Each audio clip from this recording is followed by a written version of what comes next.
Hey everybody, I am AR Mar, and what I watched today is Book 2, Chapter 7 of Avatar The Last Airbender, Zuko Alone. We get another recap this time of what's happened to Zuko recently, his splitting with Iroh, and a bunch of other stuff that is important, like how he was exiled from the Fire Nation. Kind of like we did for Aang and crew last episode, and it makes sense in this, since this is an entirely Zuko-focused episode. I mean, the title's even a hint there, Zuko Alone, right? So we began with like Zuko riding on his stolen horse ostrich thing after breaking away from Iroh. He sees a camp and growing hungry, he decides to rob it until he sees that the people occupying the camp are a husband and his pregnant wife. It does show a little bit that Zuko does still have some honor. He won't steal from a person and his expectant wife. So that much at least is good, I guess. As he's about to pass out from lack of food and water, he comes to a village and he crosses the path of some thugs, or soldiers. The type who joined the army just because it gives them license to abuse others, really. And, like, when he's meeting these guys, a kid gets Zuko in trouble with them because he throws an egg at them, and Zuko just sort of, like, goes, I didn't see who threw it. And really, from his angle, I doubt Zuko actually did. But the kid thinks that Zuko was covering for him and says, hey, if you come with me, I'll feed your mount. And then at the kid's family farm, Zuko is offered, we'll feed you if you do some work for us. So initially he's reluctant, but he goes along with it, his stomach winning out. And, like, it really just, as soon as I saw that, I was like, okay, how is he going to hurt these ones? Because, the last time that a kind girl and her mother reached out to him, he stole from them and burned them badly that way. But this time it doesn't go too badly. I mean, we got he helps them with the farm work. He even teaches the kid a little bit about using his swords. He says something that I know fairly well from my LARPing, which is don't think of them as two separate swords. Think of them as two halves of the same weapon. Which, really a great quote, especially when you're dual wielding. It's not two separate swords, it is one sword in two hands. Or one weapon in two hands, really. They have to move together to block, to attack. At all times, you have to keep both swords moving and in place. Otherwise, you're just leaving openings. We flash back a couple times in this episode. First, we just see like Azula and her friends as kids, and a bit of Zuko as well. We get a bit of Zuko's personality and learn a bit more about his mom, like how she was wise and taught him, and how she protected him a bit. I mean, we start off with, like, Zula and her friends, and Azula, of course, was a bit of a brat back then, too. Pushing over Ty Lee for being better at acrobatics to her, and May is just lounging in the shade while they do that. Azula even shows, like, just how much of a manipulative, like, jerk she was back then, even. Because she, she notices that May has a crush on Zuko and uses it to basically try and humiliate Zuko. After these flashbacks are interspersed, so I'll try to keep them as in order as possible.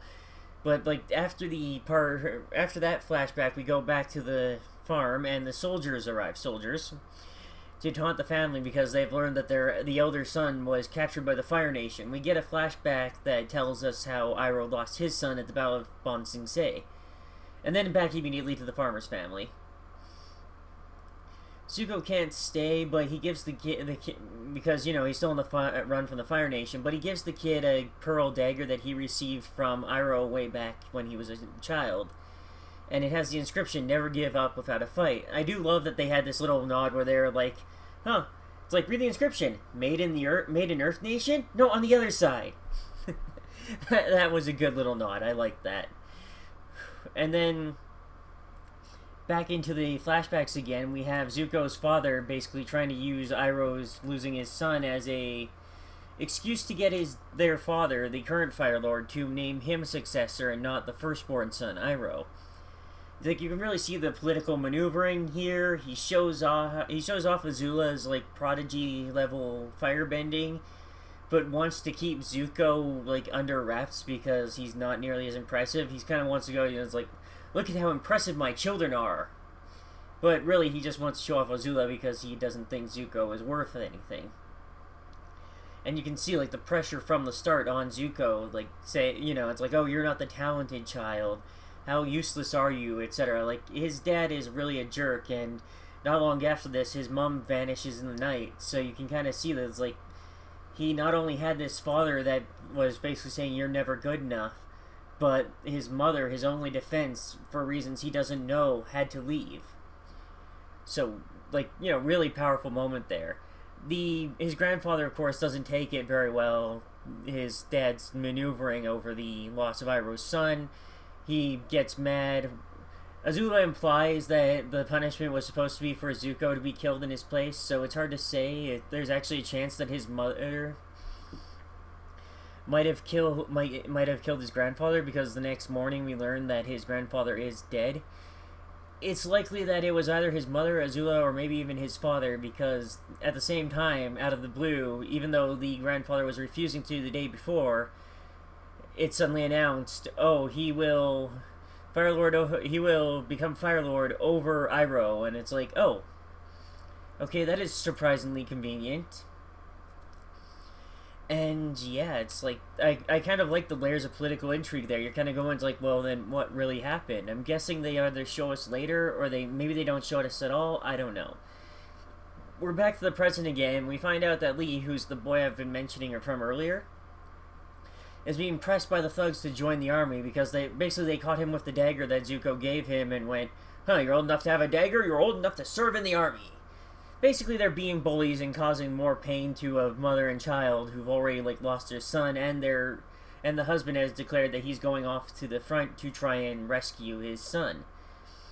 Zuko calls them out for this. He's like, you're not soldiers, you're bullies. You're pushing down women and children to make yourself feel strong when you should be serving your people. And then he shows them what real strength is, defeating them without even drawing his swords, till he's faced with the group's leader, who wields dual hammers and is apparently an earthbender. At this point, the village is on his side, with one old man even yelling, give him a left! A left! His wife responding, it's not a fist fight. He's got a left sword, don't he? I love that moment. Like, it was a great little comedy bit to kind of cut into the tension, because this has been a really, like, emotion-heavy episode. But at the end of the fight, Zuko has to come clean about who he is. He ends up resorting to firebending to defeat this earthbender, and in so, like, declares that he is Zuko, Prince of the Fire Nation. And the village turns on him. All the standing up for them, everything he had done to try and save this kid he had more or less befriended, wilts away under the flames of his birthright, under the flames of who he is. But I can understand, while it doesn't really feel right that they're suddenly so angry at him, that they suddenly hate him, I understand where it comes from. These are Earth Nation villagers who have been caused so much pain and grief by the Fire Nation, by the war, and by these constant attacks. So when confronted with a symbol of that Fire Nation, it only makes sense that they react with anger, with fear. Zuko leaves town. They're kind enough at least not to attack him on his way out.